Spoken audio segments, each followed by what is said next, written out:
Well, good afternoon and welcome to another ABiQ webinar. This time we are looking at PPP opportunities and challenges in Africa. And I am absolutely delighted to have with me a returning panelist, David Baxter, who's a PPP specialist and also a member of the steering committee of the World Association of PPP Units and Professionals. And then I also have Chris Kirigua, who is the president of the PPP unit in Kenya under the Ministry of Finance, but it's its own directorate as well now. And we're going to hear a lot more about that throughout this hour. So I'm going to hand over quickly to David to introduce himself and then over to Chris for a brief introduction. David. Good morning from this side. Good afternoon, your side. Thank you very much for the invitation. I got into PPPs about 20 years ago, and my wife says, I should have another life because I live, eat, sleep, dream, walk, talk them. But I'm a very strong proponent of PPPs and especially how they are evolving over time. There have been problems with them, and luckily people have also managed to adapt them to address the challenges. I do believe very strongly also that they have a great potential in Africa, as certain African countries are showing. For example, Kenya, South Africa, Ghana, Nigeria, and in North Africa, countries like Morocco and Egypt have very robust programs.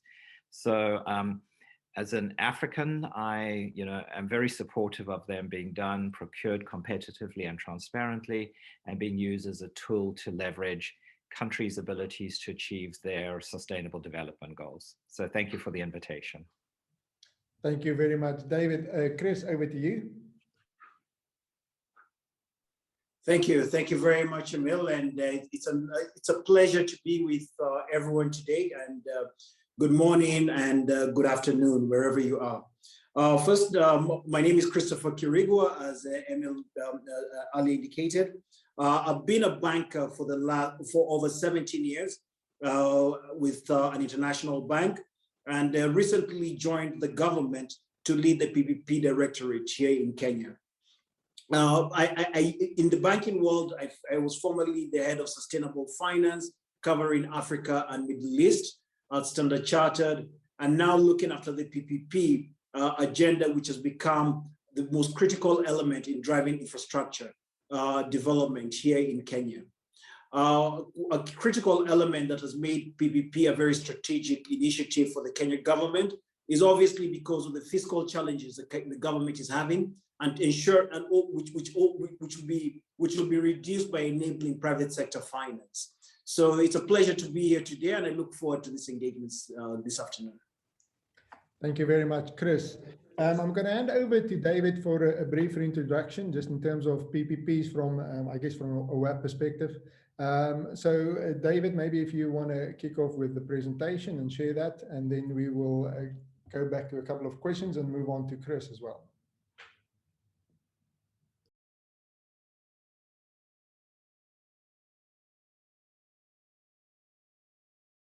David, you're on mute.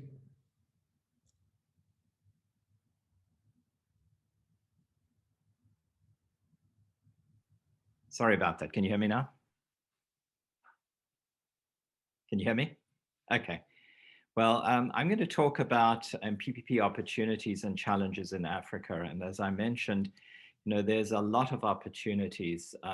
We have a situation where PPPs are a strong emerging market. There are variations in the size of it, but generally the African Development Bank expects that we're looking at between an infrastructure gap now that's become even more acute since the pandemic of somewhere between 68 and 108 billion US dollars. PPPs have a great advantage is that they are a way to harmonize innovation between the public and private sector, and they bring the resources of both together, which enables governments to actually carry out projects that they normally wouldn't been able to do. You can also see that Africa needs to spend, and this is a minimum, and I think it's maybe even a low estimate of somewhere between 137 and 170 billion dollars by 2025, which is just around the corner. COVID has also caused some challenges. I'm very optimistic in that sense that I believe that they will actually help us do PPPs better, because people are now focusing not just on value for money in PPP projects, but also value for people and value for the future. The 5 countries that dominate, I don't think this is a surprise to anyone, and I should have, it's South Africa, Morocco, Nigeria, Egypt, and Ghana, but no discounting of Kenya. Kenya is rapidly moving forward into the market, and Christopher will tell us about it. And there are other countries also like Burkina Faso. The Economist business unit publishes an article or a magazine every few years called Infrascope, and they pointed out a number of challenges that are facing PPPs in Africa. Maybe the deficit of laws, the greater need for harmonization. I know Chris will talk about that. The heavy remittance on external financing. There's still, unfortunately, very little domestic financing that's taking place. The need for broader stakeholder engagement. Central PPP units or directorates, or however they are described, are becoming more common now as governments are warming up to this idea that this is something that can be done. But there is still a number of operational maturity challenges because many countries haven't done many PPPs. The investment climate also needs improving, and perception management for Africa, unfortunately, still remains a big challenge that needs to be addressed. Africa's, this is a World Bank 2020 benchmarking report, and they showed, just how countries are doing when it comes to the preparation, procurement, contractual management, and then also the issue of unsolicited proposals in PPPs. And if you look at sub-Saharan Africa, you can see that, preparation still needs a lot of improvement. Procurement is improving, and it's on an upward swing. What is encouraging is that we are doing as well as our peers in other parts of the world are generally in contract management of PPPs. And then also the thorny issue of unsolicited proposals, we're not doing too badly as well. I just wanted to show very briefly, and this was not with any bias intended, just some countries that I looked at. This is a very interesting site. If you go to the World Bank's Benchmarking 2020 site, you can click on little down menus on that, and it generates these what you call images or graphics that describe where PPPs stand. So you have, for example, the Arab Republic of Egypt. You can see that the blue outer is what they're scoring. And then you can see, for example, with international or global or regional trends. So Egypt is, pretty strong in the contract management, for example. You could see if you're a businessman and you're just trying to get an idea. South Africa is very strong in its management. One of the first very large and efficient PPP units in Africa was created in the South African Treasury. So out of a score of a total of possibly of 100, it scores 76 overall. Other countries that exist, you can see Ethiopia. Ethiopia is very new to the field. And you can see they are on an upward trend. They've improved dramatically, but they still got a long way to go. Kenya, I think, is doing well, and especially in the area of contract management, but Chris will tell you that, they haven't done PPPs for a while, or launched in new PPPs, and I think that's what's reflected there. Ghana, you can see, I think, has some areas for improvement. I'm not quite sure what happened with the overall score of Morocco, but Morocco is also, in a certain area. I did a survey last year where I reached out during the pandemic to PPP practitioners from the public or the private sector from around the world, just asking them to respond. And I got responses from 70 countries, and I was rather surprised, and asked them, what were the most vulnerable sectors under the pandemic and which ones were showing the most promise. And I don't think this is a surprise, but if you look, transportation was way up there as being extremely vulnerable. Tourism was vulnerable and in decreasing values. In Africa, specifically, the most vulnerable sectors were transportation, tourism and leisure, if you can call it the hospitality sector, power, energy, and healthcare. But when I asked the sectors that are most promising, it was interesting also that transportation overall globally was one of the most promising, as well as other sectors.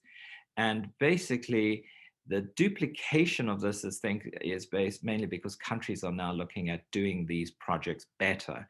So even though there's a reliance on transportation sector projects, there's a desire to ensure that they are done better and with using smart technology. I don't think it's a surprise for anyone that healthcare is critically important for Africa, as well as digital infrastructure, specifically as Africa tries to bridge the digital divide and move towards,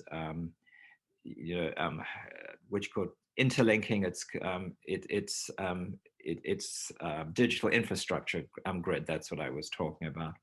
There are some really good examples. I didn't want to just rely on South Africa or other, but and these are older projects that have been on the go, but there's the Bedi Bridge in Cote d'Ivoire, the Lake Turkana wind power project in Kenya is used, often referenced as a really good example, and Senegal's Dakar Diamando road project.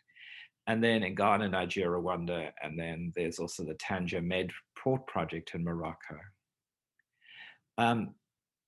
Not trying to steal Chris's thunder a little bit, but when I often look for countries to see where the best opportunities are, I will go and find out if there's a PPP unit or a PPP directorate and whether they have a pipeline. And Kenya really has one of the best. And all that I want to do is just point up, you can click, you can see this is the front page of it. You can see projects, announcements, contexts, disclosure frameworks, anything interesting.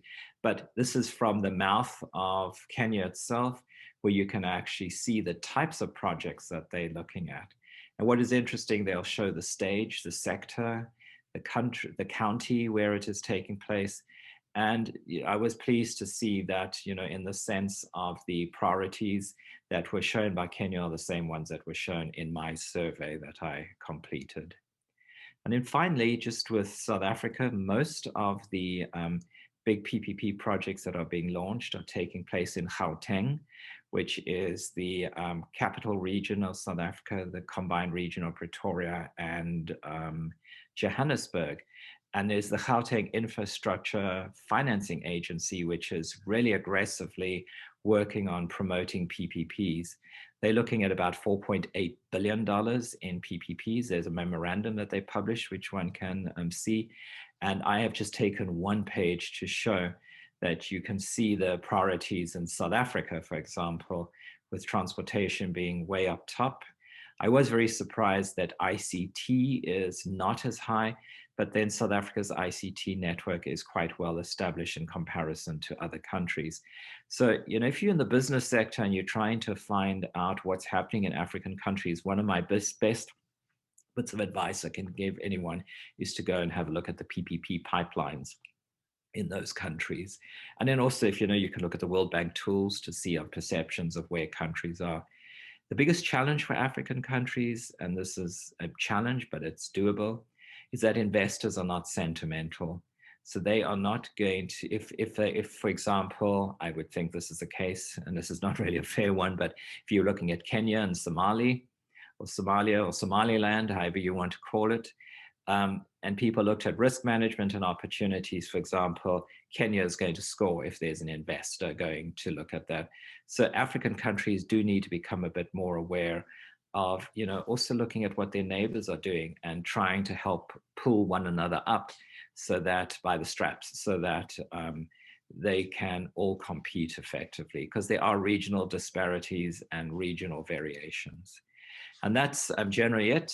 All I always say, I enjoy interacting with people. If ever you have a question, you can find me on LinkedIn, and I regularly publish blogs. And as Emil will know, if you ever want me to write something about something you're doing, let me know, and I will gladly write a blog to my 22,000 followers. So that's it. Thank you very much. Thank you very much, David, for that. Obviously a lot of questions, but I think before we dive into that, maybe let's just give Chris an opportunity to maybe introduce the PPP unit, all the changes. I know Chris has been relatively new to the role, less than 1 year, but has already made massive inroads in terms of legislation and so forth. So Chris, maybe you can give us an update on Kenya's PPP unit and all the progress to date so far. Thank you very much, Emil, and David. Thank you very much for highlighting Kenya as a great destination to do deals on the PPP space. Just to start off, when I joined the directorate, there were quite a number of challenges which were facing investors, both the investors and also the government, because one, the pace of implementation was actually extremely slow on pushing deals forward. It was very complex in terms of, actually, when I was looking at the issues that were highlighted by David about the issues that are faced in implementing PPPs, those were exactly the same issues which Kenya was facing. However, I would like to highlight that's actually a matter of the past because we made significant progress since then. Part of the issues, just to highlight, was the government lacked a team that's able to put deal structures together. So deal structuring was very complex, and also understanding risks and balancing risks between private and public sector. So that is one area that we've been able to support significantly in terms of risk, balancing of risks between the private and the public sector. There were also elements in development of projects and bringing in the appropriate partners that can develop a project that can take it to bankability. One key area you'd see that gets repeated over and over by project developers is where they bring in consultants to Equator principles. So they want to do, for example,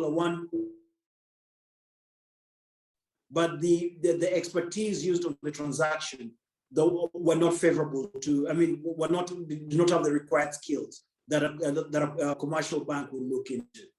There was also endless negotiations on contracts, and that was purely driven with a lack of expertise in balancing and risk allocation. Some of the progress we've done, I'd like to highlight within the short time I've been there. In the last 10 years, Kenya government has closed quite a number of deals in the power sector. So in the power sector, we've done an exceptionally good job. However, when you look outside power, the track record is not as great. But just to highlight, since the president put me in office, we've actually, within the few months I've been in, we've actually closed 4 deals, and we've got about 15 deals in the pipeline, which are about to get to into commercial close. We've also put in, we actually did a review of the law, and one of the asks that I was, it was actually not an ask, it was an instruction, is that I needed to look at the law and ensure that the law was fit for purpose. So when we started the review of the law, we came up with a number of issues on the legislation framework. And when we started the work, we thought we'll be able just to do a law amendment, take it to parliament and get done with it.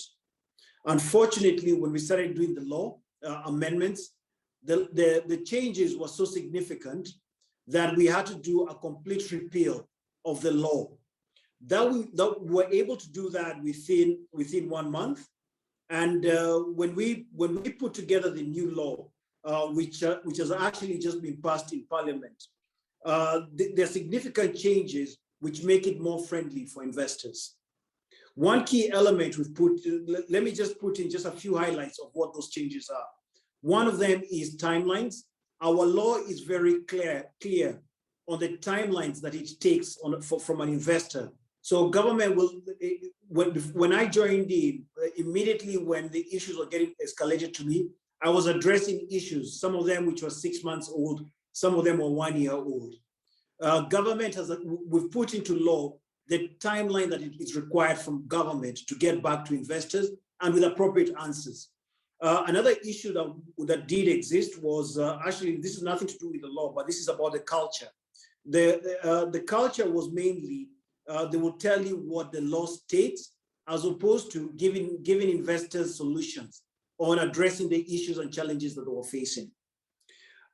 Something else we created in the law, we created processes in terms of, which is very clear who does what at what stage. So, and the PPP Directorate has been given the center stage of driving PPPs end to end in the country.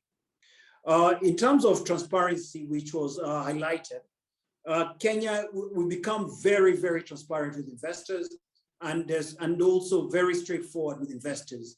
If something can be done, we're very quick in telling the investor what can be done.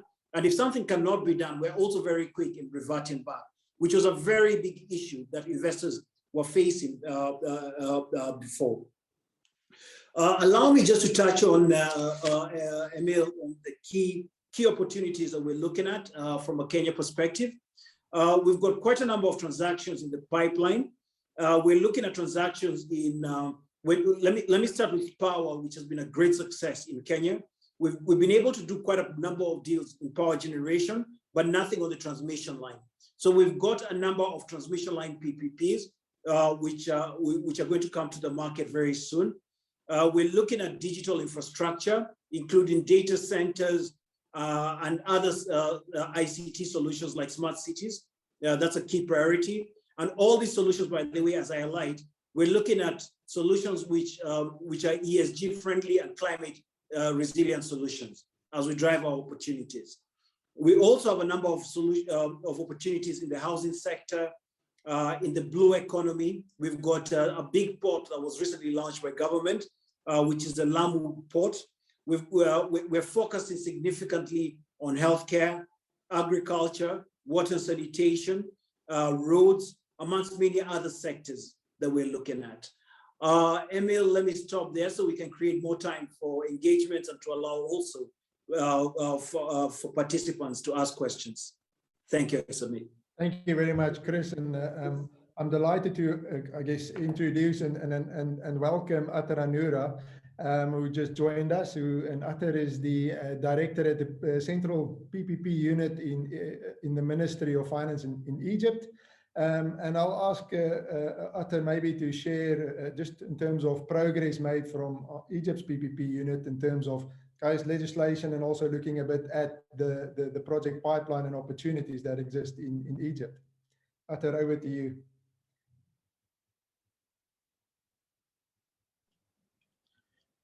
Thank you very much for this opportunity. Actually, have the PPP unit established back in 2007. We had our PPP law in 2010. The executive regulations was issued 6 months after the issuance of the law.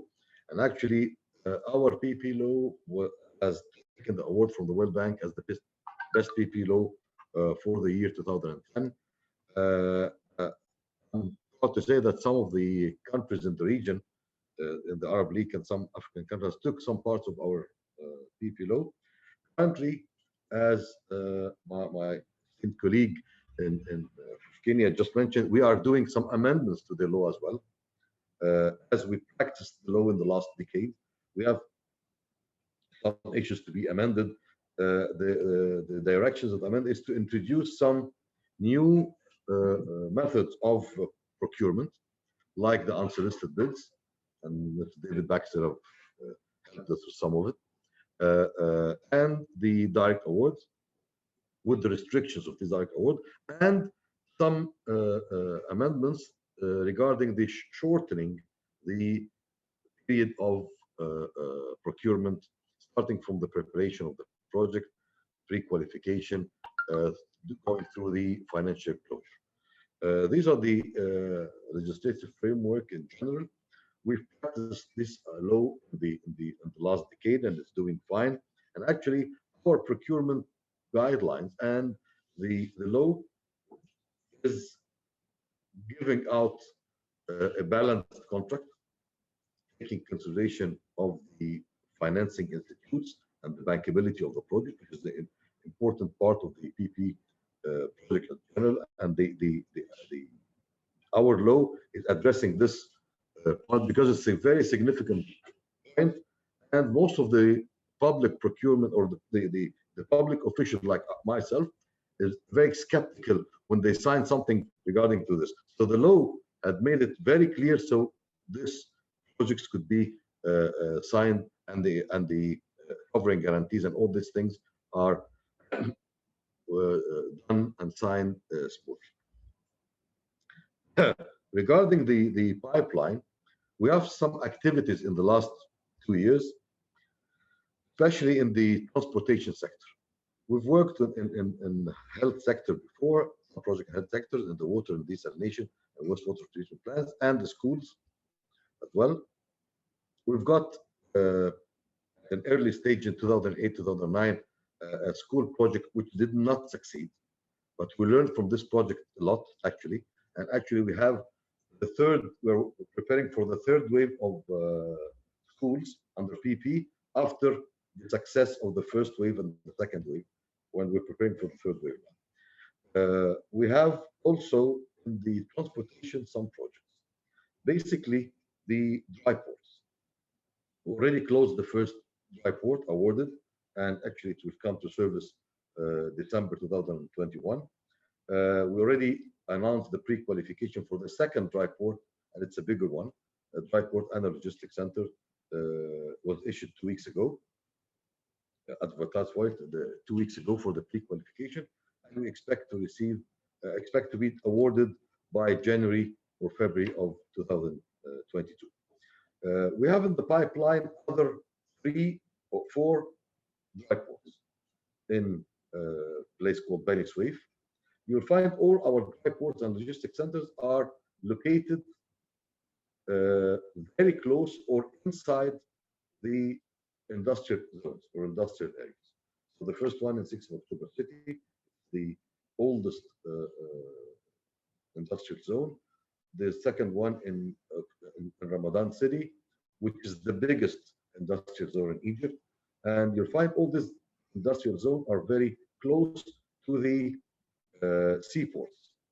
So the October one is close to the Alexandria port, which is the biggest port in Egypt, and the Khela port. And the one in Ramadan is serving the Red Sea ports. All the dry ports are connected to the railway because this is a mandate. The one that we're preparing to be tendered by end of this year is the third one in Beni Suef. It's almost 100 fadans or 100 acres size. We have another dry port in a place called Sadat that will be not a container dry port, it will be dry bulk grains dry port. We have logistics center in October City, 300 acres area that will be tendered end of this year or the first quarter of next year, once we finish the project studies and the preparation. Plus another third, the fourth one will be another dry port in Burj Al Arab area, which is another new development and have a big industrial zone there. Other pipeline of the transportation sector, we have seaports. So we have new platforms or new berths in the Alexandria port and the Khela port, and we've got 2 here and 1 there, dry bulk, multi-purpose, and dirty bulk, or dirty commodities, like the petroleum and chemicals and stuff like this.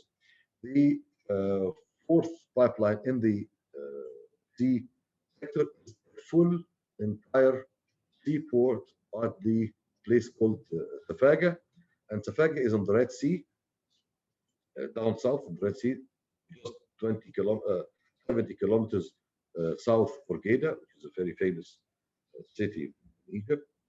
The location of this seaport is in the middle of something called the Golden Triangle. The Golden Triangle in Egypt is different than any other golden triangles anywhere. This is this is a mining area. It's called the Golden Triangle because there is a lot of different mines and different what is coming out of this mining area. So this port will be their export gateway to the world. This is the transportation sector. Other projects in the transportation sector, but not yet finished studies on are the in the railway sector. But this I cannot announce on because it's under studies and under structuring, because the railway sectors is a very sophisticated and big ticket projects. The other pipelines that I want to talk about, apart from this is the health sector. We are preparing for 3 new hospitals, and these are educational hospitals. They are university hospitals. So the private sector, that would be under the PFI system. The service provider will build, finance, operate, maintain, equip, do all the maintenance, and all the other non-clinical, so all non-clinical services of the hospital. The clinical services will be done by the university staff, and the private sector will be responsible for, including catering, including laundry, infection control,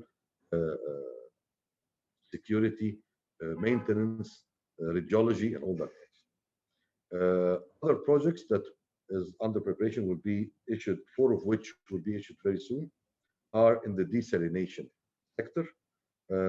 Egypt is preparing, actually they prepared, Ministry of Housing and Utilities prepared a 30-year program for the desalination. And they split it into 6 5-year plans in desalination. The first plan includes 18 sites or 18 projects, starting 2021 to 2020, end of 2025. The first 4 will be issued very soon. We're working on the allocation of lands and the environmental studies. You know, the desalination projects are very environmental sensitive projects, and we will start with this 4, and then it will continue after that. This is briefly our pipeline that we're working on now, and it will be tendered within the next 18 months. Thank you. Thank you very much, Atter, for that update. Valuable indeed. I kind of like the comment you made about a school project that failed, and maybe that's a comment I want to pass on to David and say, David, what do you see is the biggest common failure? What is the biggest mistake being made when it comes to executing PPPs? I always follow you on LinkedIn, and I keenly follow what's going on with your purple line. So I don't know if there's some insight you can give in terms of what is common mistakes being made that causes PPPs to fail. Thank you for the question. So one thing I do want to say is, you know, project failure can also be turned into a good thing, as Atter mentioned, where we can learn lessons and, you know, prevent it from happening. I think some of the best PPP units in the world have had failures. And the reason that they are still some of the best units is because they've learned by what caused those failures. And they've, you know, not ignored them and blamed everyone else, but they've introspectively decided, you know, these are the areas that we fell short on. I think there's a number of reasons, and it varies between countries, but one is poor feasibility studies or poor pre-feasibility studies, however you want to describe them, because often there is political pressure, you know, from politicians to say, we've got to do this project in the national interest, you know, make it happen. And in many countries I've worked in, you know, I've worked with government officials that have just been appalled because they said their ministers told them, we want you to launch a project in 6 months. Now, PPPs take much longer to do that. And so everything is rushed. And so what has happened typically is, you know, the scope is not very clear. The expected outcomes are not very clear. The feasibility study doesn't really exist. You know, they could never prove bankability of the project, which I think is one of the most important from an investor's aspect. You know, if the project's not bankable, it's just not going to work, because projects have to be commercially and economically viable, or they have to be supported by, if it's a social infrastructure type project like a school, have to be supported by availability payments, because you can't be in a situation where you're going to turn children away if they don't pay for their education, especially if there's universal education or free education in your country. And so those are some of the challenges. I think also another element, and you know, this is part of the strength of PPPs, is risk sharing. You know, it's when the public and the private sector come together to do a project together, they are going to, you know, obviously they're going to be innovative. The private sector is going to provide the alternative financing, and, you know, they'll be rewarded according to their performance. But the whole issue of risk is a major challenge. And this is, you know, one of the advantages or ideals that governments enter into because they can share their risk with somebody else. And, you know, sometimes risk is undercounted, sometimes it's overcounted. And so it hobbles the project, or it, you know, and this just leads to challenges. Specifically, I think what was interesting now with the pandemic that we faced is that the whole issue of force majeure has now jumped up to major proportions in projects. I think in the past, you know, people kind of were tongue in the cheek, oh, you know, it's never going to happen. You know, let's not too worry about force majeure. But now it's been happening in a very decisive manner, and that's going to have to be addressed. So, you know, just to recap, you know, political pressure, unreasonable expectations, poor feasibility studies, an inability to prove bankability, and then poor risk allocation and management.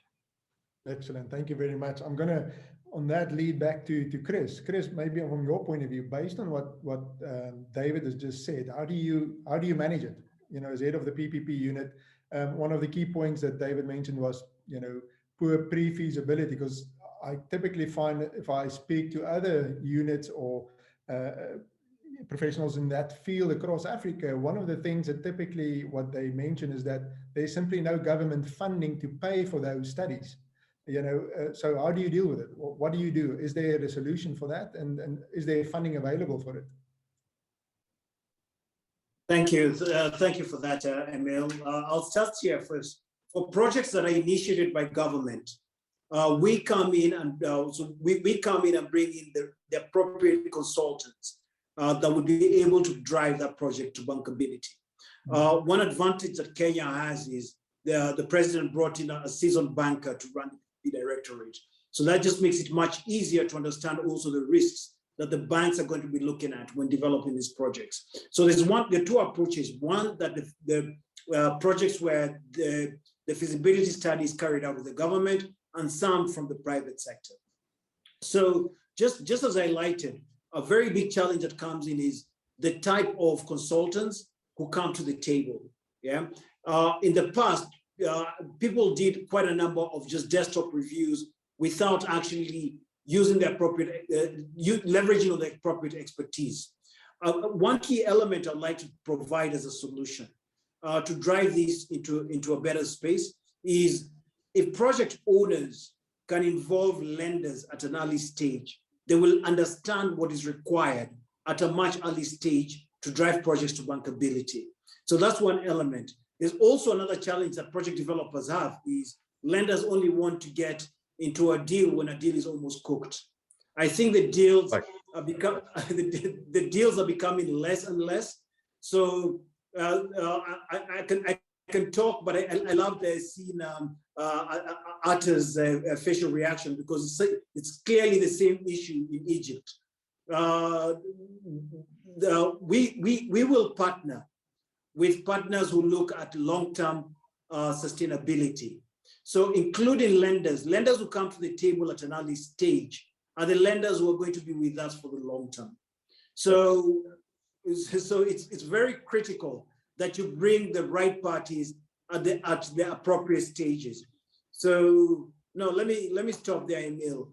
Just if you would allow me, because what Chris just mentioned he was just playing on the strings. Actually, we went through.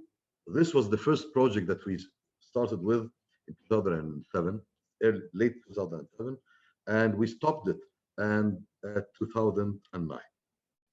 After trying to do every which way to make this project float, but this project was born that it was not well cooked.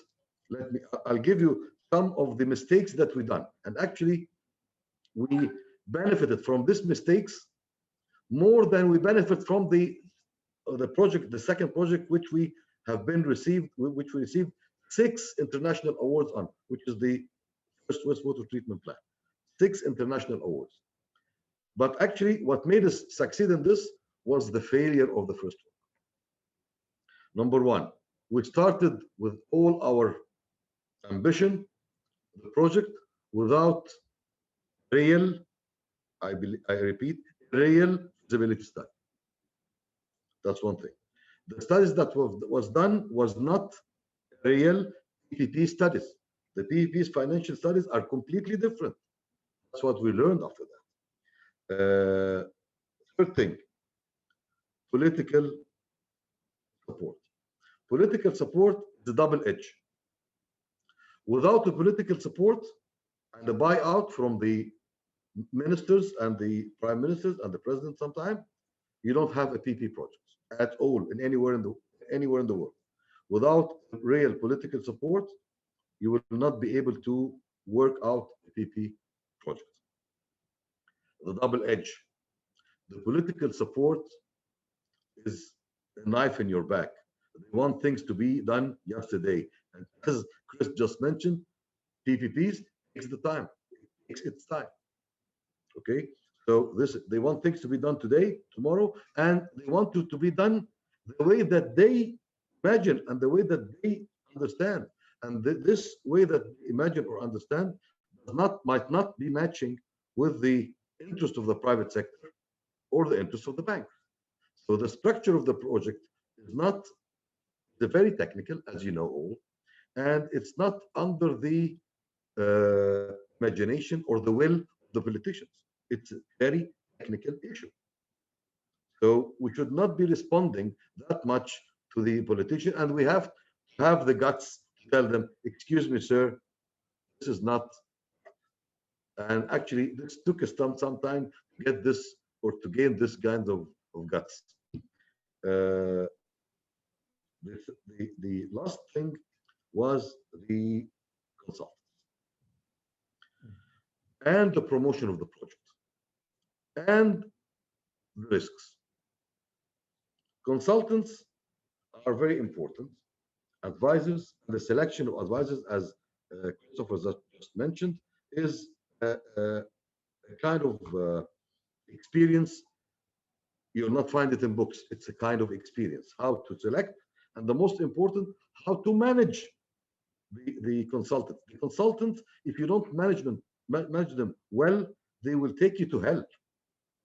Because if you don't, I used to be a consultant, so I just mentioned to David Baxter, as he was working with us, I don't allow consultants to do with me what I used to do with my clients.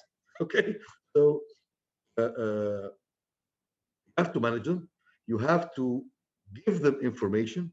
You have to be with them on track. They don't leave them to finish their task and then, come on, guys, what's happening? So let's start from the beginning. Because if you don't control them or manage them or work with them, they will take you to their comfort zone, which might not be the area that you're. The second thing, the last thing that I want to mention in this is the allocation of risk. The public sector, and this was our first project, so was not that experienced. That was something like 14 years back. The public sector, as we are a public sector, they want to throw all the risks to the private sector. So private sector can swallow everything. This ended by two things. The first thing, the project turned to be very expensive because all these risks have been translated to costs. The second thing, when we reached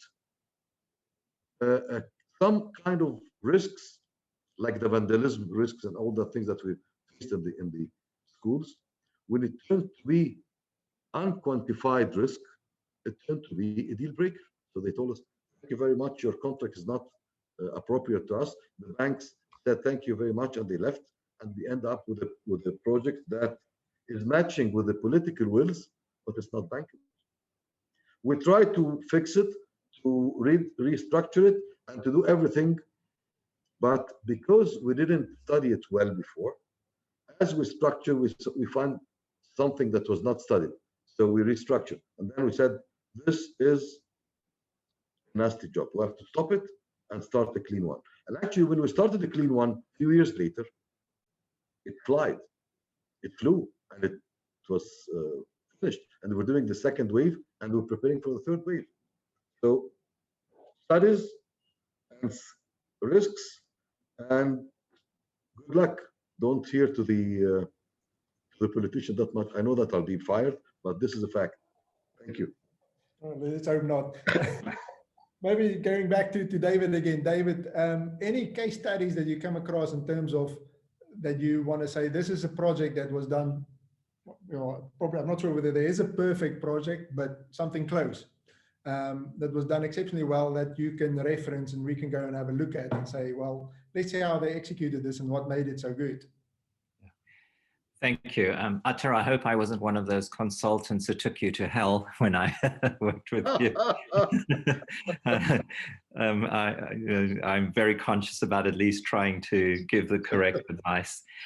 You know, talking about projects that are doing very well or countries that have done very well, I think one country that shouldn't be discounted is Turkey. And I know it's not an African example, but I think about 3 or 4 years ago, 60% of the PPP projects in the world were being done in Turkey.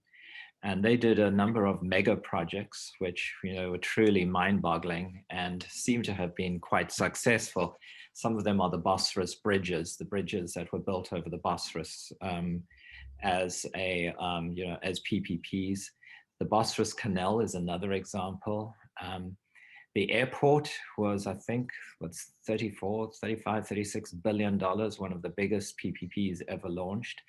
I think it's a little early days to say that it's successful or not, because the pandemic basically happened just as it was launched.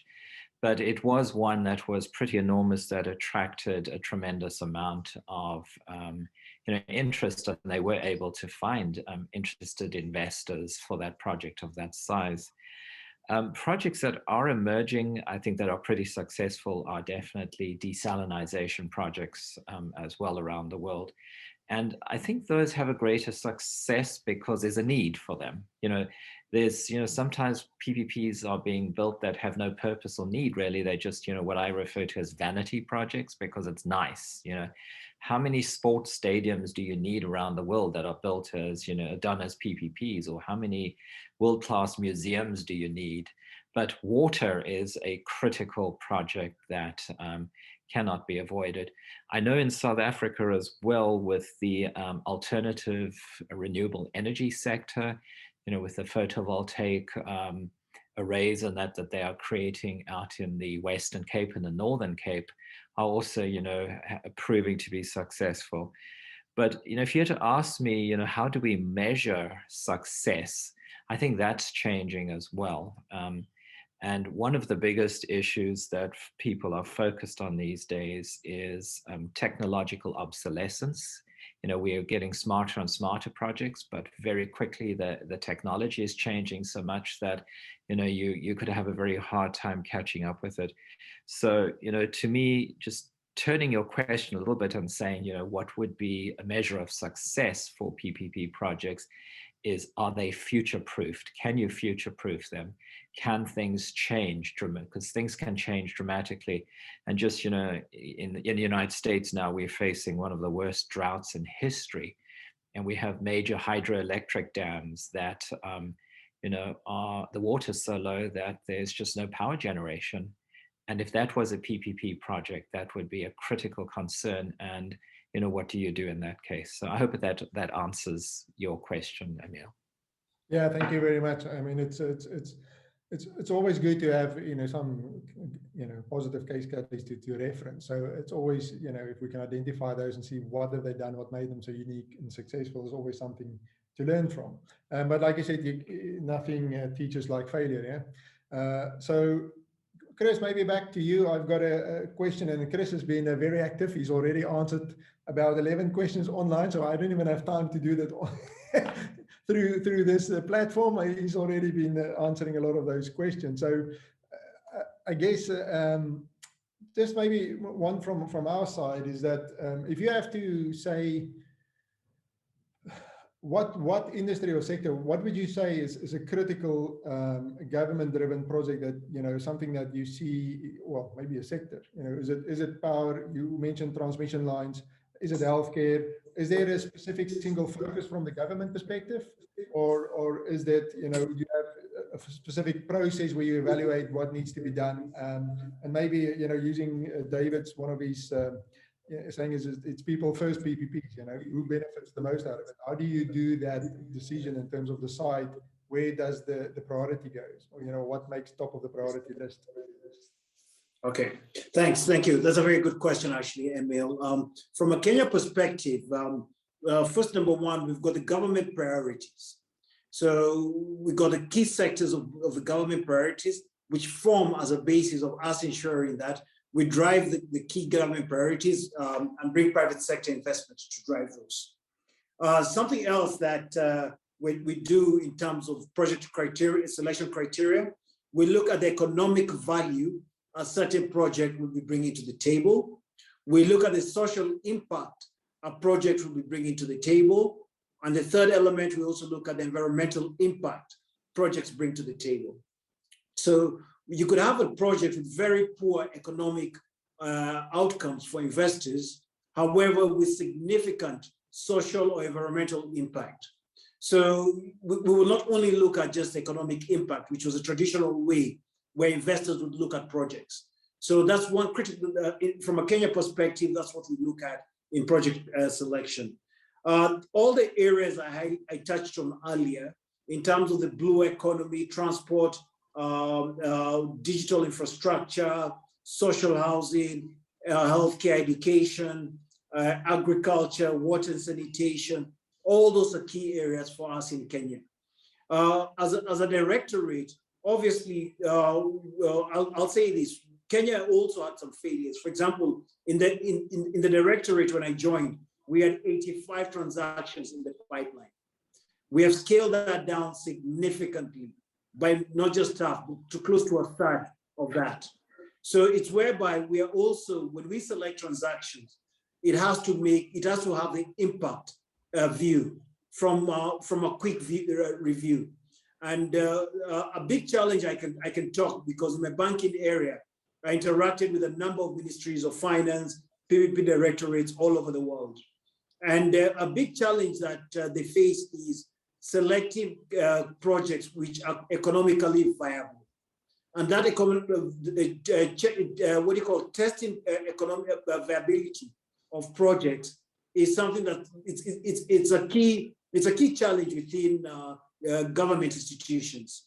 So that's one area that we're also spending a lot of time building capacity within the various authorities to ensure that they understand commercial viability when they bring projects forward to us. Let me highlight another big challenge, Emil, and I know we have limited time, is one of the models that have been put forward with one of the big development institutions was a so-called the node process, where all PPP directorates or units required to have PPP expertise at different contracting authorities. That has created a big challenge. Actually, I can talk about Africa, within Africa, because it was already a challenge to have PPP expertise within the treasuries and the ministries of finance. So just imagine trying to push that expertise within all parastatals or state-owned enterprises and different ministries. So in Kenya, as part of the new law, we've consolidated the PPP activities for the country. And as the contracting authorities or the ministries start getting expertise, we start allowing them to run the projects by themselves. Because one big element is just that review and coming up with commercial viability on projects. Thank you. If you allow me, I've just had a question from Mr. Wasim Ayub regarding the sovereign guarantee. That's a quick answer. He is asking, are all the projects in Egypt is backed with the sovereign guarantee? Let me tell you that all the projects that the government is the off-taker, in other words, that the government is paying for the service by any means under the BOT or the PFI or any form, the government is the Ministry of Finance or the Treasury is providing, signing sovereign guarantee. There are some projects where the government is not paying or is not taking, okay, or some project where the government is revenue sharing, like some of the ports or the dry ports, something like this. So there's no sovereign guarantee because the government is not paying, so there's no payment to be guaranteed by the government. However, even in such projects, we signed another thing called the step-in agreement, where we allow the lenders to have the right and the procedures of how to step in and to save their money in the project. Thank you. Thank you very much for answering that question as well, Atter. David, we have a question for you as well. What are the most important criteria an investor must look at when deciding to invest in PPPs in Africa? You know, I think, you know, what's becoming more and more important now is the resilience of the project. You know, is it going to be a project that can be sustained and resilient? And there's a considerable amount of efforts around the world now to look at, you know, climate adaptation, you know, the impacts, how do we build projects that are flexible, contracts that can adjust to challenges or shocks, or however you want to call them, or black swan events, as some people refer to them. And, you know, I think this is, you know, critically important that we address that, because, you know, when you start a PPP project, you're committing to something for 20, 30 years. And we don't know what the horizon specifically is going to be in 20 or 30 years. One thing that I am seeing, which is very interesting, is a lot of governments are requesting that resilience be an element of their response to bids, or, you know, or to tenders. And so, you know, you can include resilience in these projects, but sometimes it's going to cost more. And governments have to be quite clear about that. If they're asking for resilience, when it comes to, you know, they score, you know, bidders, and they give them a very high technical score because of the resilience elements they've built into it. But then they fail them essentially on the cost factor, you know, in the two envelope bidding process, because they're more expensive. So I think governments have to really understand, you know, that, you know, if you're talking about resilience, if you're talking about sustainability, if you're looking at future-proof projects, however you want to describe them, that it's going to come at a cost, but it's an opportunity cost that prevents tremendous costs later on. And this is, you know, a mindset change that should be taking place. We're lucky. I saw that we have my friend Danilo Cansado, who's on the call from the Center for Global Adaptation based in Rotterdam, and he asked the same question, you know, on, you know, resilience. How do we build it into projects? And I think this is, you know, something that we definitely have to investigate. And it'll be a hard sell in many ways in Africa, because, you know, countries have limited resources. You know, the user fees would be limited, the market of users would be limited. And, you know, the question we have to ask ourselves, are we building, you know, version 6 projects that are absolutely, you know, suited for developed countries, or can we step back to like a version 2, which is, you know, based on robust tested technology that it's going to work as well, but it might not be glitzy, shiny, and, you know, looking like a Las Vegas project. So, you know, that's maybe a bit of a roundabout answer to a long question. Good, I appreciate that. I think maybe just a quick question to Atter and both Chris, if you just don't mind answering. Post-pandemic, where does, you know, you're both kind of ex-banking or finance at least, what is the current state of affairs in terms of fiscal reserves? I mean, what do you see your neighbors? Has it been adversely affected? How bad is it affected, or not at all? I'll answer. Yes, go for it, Atter, please. Okay. The COVID and the pandemic. The impact of this pandemic, actually, I've got 3 stages, or let me say 3 different impacts. On the contract that already signed in the implementation phase, or the projects that already tendered and we still didn't sign, or the projects that we are preparing to be tendered. The project that we're preparing to be tendering, actually, we are revisiting the risks and taking some points of considerations, because not all of them have been considered or addressed. Projects that already in the procurement process, in the middle of the procurement process, we are giving some more time for the people to submit their bids and to take this kind of changes in their considerations. And actually, we are taking their feedbacks, amend our documents and the draft contracts as well, after discussing this point or this clauses.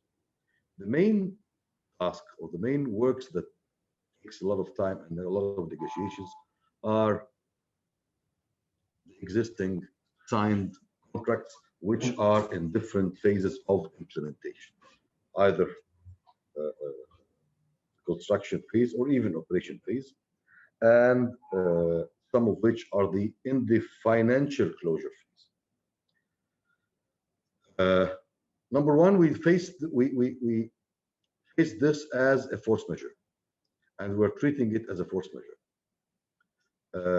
However, in our force majeure, we have in our contracts we have a new term called the prolonged force majeure. So if the force majeure is taking a long time, exceeds 6 months, any of the parties may raise the request of termination if and only if this pandemic or this force majeure is stopping him from or preventing him from doing his mandate. Definitely, this pandemic caused a lot of distortion or disturbance in every part of the world, and we were just sitting for a few months seeing what's going on and discovering what's the impacts, and we're just sitting around receiving hits from everywhere. Now we have to live with the pandemic. It's there, and it will continue for the next few years. We dealt with this. In some cases, we have to revisit the financial models again and do some kind of financial equilibrium of the contract, because some of the costs have been raised due to problems in transportation. Some of the demand is a little bit higher because some of the factors are reduced their capacities. So actually, very high cost impact has affected the project. The other thing, which was actually unpredictable, was how long. The main question, we've done the equilibrium of the contract. Now, do we have to do it again and again and again? Or how can we deal with this? This is something that everyone dealing in long-term contracts, not only PPPs, is hiding this question in his pocket, and he don't want to raise it up, because actually we adjusted the contracts financially to the current economical issues. The question here, what if in 2 years' time everything went back to normal and things went down? Here is the government rights to do some kind of a re-equilibrium of the contract on a reverse direction. Okay, what if we continued as is? And what if another wave that was very, dramatic or adversely affecting, that might require another review. So these are questions we dealt with the current situation. Yeah. But these are questions we have to get prepared for. Absolutely. Chris, maybe from your point of view, just as a last remark, we are a bit over our time, but so apologies for that. But Chris, maybe just from your point of view, what are you seeing, from the impact of COVID on what you're doing? No, the impact of COVID has actually, for us in PPP, it has actually made us much more busier. But one key element we're doing is ensuring that the contingent liabilities the government takes, we're able to monitor that more critically and also minimize it as much as possible. So the key thing also that COVID has done is also rejig the priority sectors to ensure that we're driving more towards social, which was not a key priority in the past. Yeah. So Emil, thank you very much. You'll need to kindly excuse me because I need to get into another engagement. No, I think we on this note, we kind of want to sign off and just say to our panelists, thank you very much for joining us. It was really insightful and enlightened session. We'll make the questions and the video will be available on our YouTube channel afterwards. And I hope we can do it in the near future. We have our event here in September, looking at opportunities or PPP opportunities in Africa. And I hope to have both of you on the podium at that stage. But thank you very much for your participation and hope to do it again in the near future. Thank you very much, gentlemen.